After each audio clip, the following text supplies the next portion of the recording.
এই বাচ্চাটা এতটাই স্লো যে যখন তার টিচার তাকে রিডিং পড়তে বলে তখন এমন ভাবে পড়তে শুরু করে যে আশেপাশে কেউই সেটা বুঝতে পারে না। এটা দেখে টিচারের মনে হয় ছেলেটা বেয়াদবি করছে, তাই সে রেগে গিয়ে তাকে ক্লাসরুম থেকে ব্যারে বের করে দেয়। যখন ঈশান নামের এই ছেলেটা অঙ্ক পরীক্ষা দিতে আসে তখন সে দেখে তার প্রশ্নে 3 কে 9 দিয়ে গুণ করতে বলা হয়েছে। এরকম একটা প্রশ্ন দেখে ঈশানের মাথায় স্টার ওয়ার্স শুরু হয়ে যায়। এটা নিয়ে সে কয়েক ঘন্টা চিন্তা করার পরে ফাইনালি উত্তর বের করতে পারে, আর এর উত্তর লিখতে পেরে সে অনেক প্রাউড ফিল করতে শুরু করে। যখন ক্লাসে থাকা তার বন্ধুরা তাকে পরীক্ষা কেমন হয়েছে সেটা জিজ্ঞেস করে তখন সে কনফিডেন্টের সাথে জানে তার পরীক্ষা ফাটাফাটি হয়েছে। কিন্তু যখন রেজাল্ট আসে তখন ঈশান পরীক্ষা আবারও 0 পায়। টিচার ঈশানকে তার টেস্ট পেপার তার বাবা মায়ের কাছ থেকে সাইন করিয়ে আনতে বলে, কিন্তু সেই টেস্ট পেপার তার বাবা মাকে না দিয়ে তার পোষা কুকুরকে দিয়ে দেয়, আর কুকুরটা সেই টেস্ট পেপারকে টুকরো টুকরো করে ছিঁড়ে ফেলে। ঈশান এমন একটা বাচ্চা যে তার প্রতিটা টিচারকে একেবারে ত্যক্ত বিরক্ত করে রেখেছে। তার ক্লাসমেট তাকে অনেক টিজ করে। যখন তার টিচার তাকে 7 নাম্বার পেজ ওপেন করতে বলে তখন ঈশান সেই কথাটা বুঝতেই পারে না, সে কোনো নাম্বার চেনে না। যখন তার বন্ধুরা খেলছিল আর তাকে বল নিয়ে আসতে বলা হয় তখন সে অনেক খুশি হয়ে যায়, কিন্তু সে বলটা সোজা তার বন্ধুদের দিকে ছোড়ার বদলে দেয়ালের বাইরে ছুড়ে ফেলে। তাই একদিন টিচার তার বাবা মাকে স্কুলে ডাকে এবং জানায় ঈশানের সবসময় পরীক্ষা অনেক খারাপ হয়, সে তার হোমওয়ার্কও ঠিক মতো করতে পারে না, তাকে পড়ানো আমাদের পক্ষে সম্ভব নয়। অন্য আরেকজন টিচার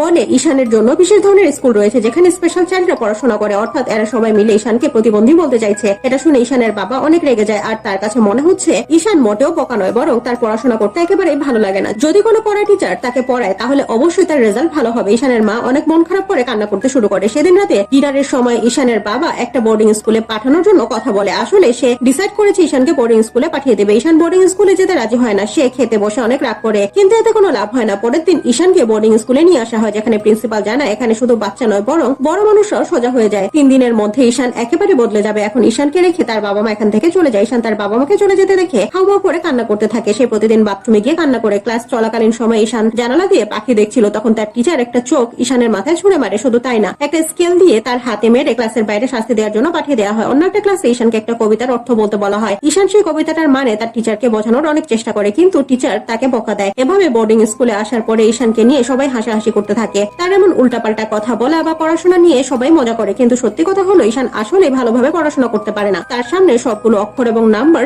নেচে বেড়ায়, সে সহজে কোনো কিছুই বুঝতে পারে না। কিন্তু যখন সে একটা কথা সবাইকে বোঝানোর চেষ্টা করে তখন কেউ তার কথা বিশ্বাস করে না, সবাই তাকে বকা দেয় এবং অপমান করে। একদিন সে আর না পেরে বইয়ের পাতা ছিঁড়ে ব্ল্যাকবোর্ডের দিকে ছুড়ে দেয়, পেন্সিল এবং স্কেল ভেঙে ফেলে এবং তার ব্যাগটা ছুড়ে ফেলে। এরপর স্কুলের ছাদে গিয়ে নিচে গভীর খাদের দিকে তাকিয়ে থাকে। সে চিন্তা করছিল তার জীবনের আসল মানে কি। এমন সময় সেখানে ঈশানের ক্লাসমেট আসে আর ইচ্ছা করে পড়ে যাওয়া নাটক করে। এটা দেখে ঈশান তার দিকে ছুটে আসে। আসলে এই ছেলেটা ঈশানের একমাত্র বন্ধু, ঈশান তাকে ছেড়ে যায় না। সেদিন ঈশানদের ক্লাসে একজন নতুন টিচার জকারের পোশাক পরে চলে আসে। আসলে ইনি হলেন আর্ট টিচার, যে ক্লাসে এসে বিভিন্ন ধরনের খেলা দেখাতে শুরু করে, যেটা দেখে বাচ্চারা অনেক খুশি হয়।